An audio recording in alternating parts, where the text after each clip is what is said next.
Queremos haceros una oferta para fortalecer Rohan. Gera, hija de Helm, yo, Wolf, te pido en matrimonio. Hi, I'm Guille Galindo from Cartelera, Spain. Nice to meet you. And congratulations on the movie. I enjoyed it so much. Of all the stories in The Lord of the Rings, why did you decide to tell this one? What was so special about it? What actually happened was back in 2019, Warner's actually raised the idea with Peter Friend and myself of doing potentially an animated film.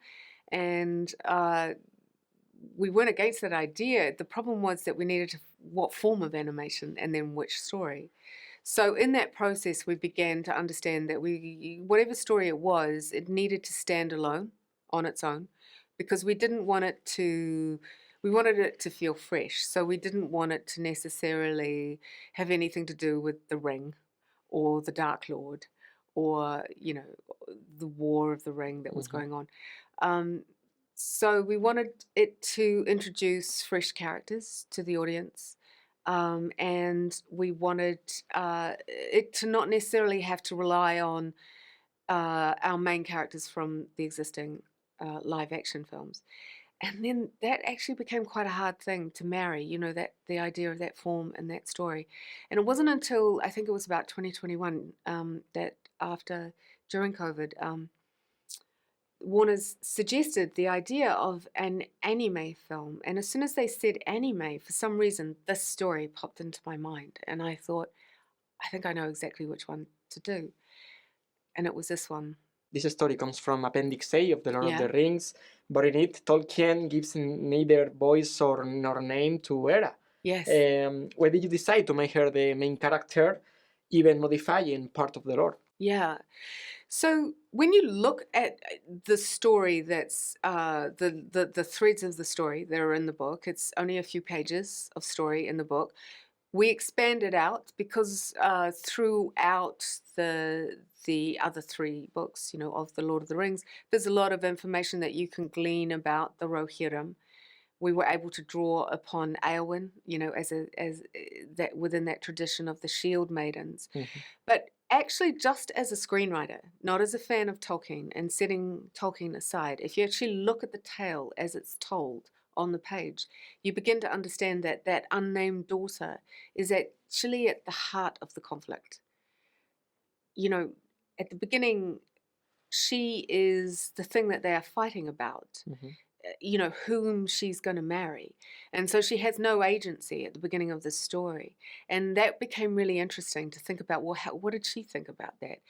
And then, you know, because we knew we had to fill the story out, we wanted to be as authentic as possible to Professor Tolkien.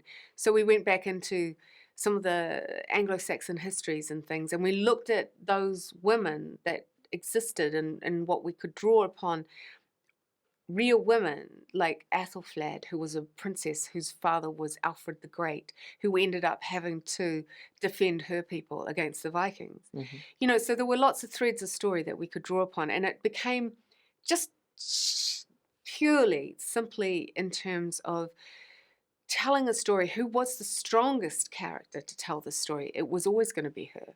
Not the fact that she was a woman, but actually she was, in the end, one of the more interesting characters to tell it through. This is the first animated film, the animated The Lord of the Rings film since 1978. Yeah. What do you think? Yes, that's right. Yes. What do you think animation can bring to the saga? What I've learned about, because, you know, I had to learn a lot along the way in terms of this, is you really have to commit to the story with animation. It's not to say that we don't when we do a live action film, but live action, you know, you kind of have in the back of your mind, there's a little bit more flexibility there, you know, like in terms of shooting, in terms of different angles that you can go for, all of that sort of stuff. You have a little bit more flexibility with the storytelling and what you're able to do. You're also able to, you know, with the actors, you know, just the physicality, you know, the eyes are more alive than they can ever be in animation. So what I've learned telling a story through animation, you really need to commit to who these characters are, what is the story that you are telling, what is the journey you're taking the audience on, because, you know, you got to get it right the first time. I have to ask you about the future of the saga. Is there any news about the Hunt for Gollum or the untitled Yeah, new sure. movie? Well, as you know, a very central character in The Hunt for Gollum is Aragorn, who our Aragorn currently resides in Spain, as you know, so we're going to have to Yes. we're gonna have to yes. drag him out, drag him back. No, yes, we are in the middle of working on that. Andy Serkis is directing it, as you know, and I am so excited because he's such an interesting filmmaker, and he's got such an enormous imagination, you know, and he reminds me so much of Peter.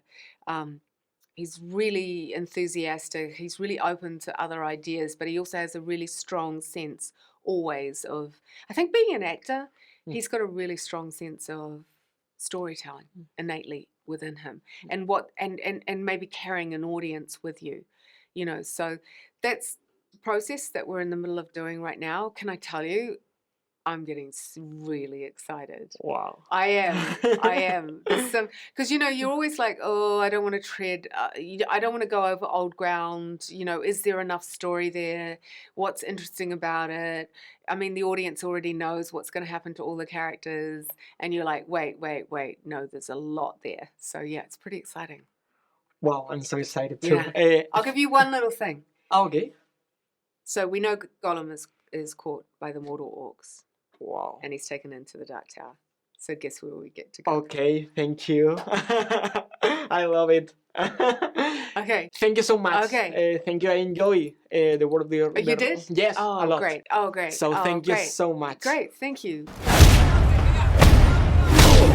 Vivirás para lamentarlo, carcamal. Está muerto. Lo pagarás con tu vida.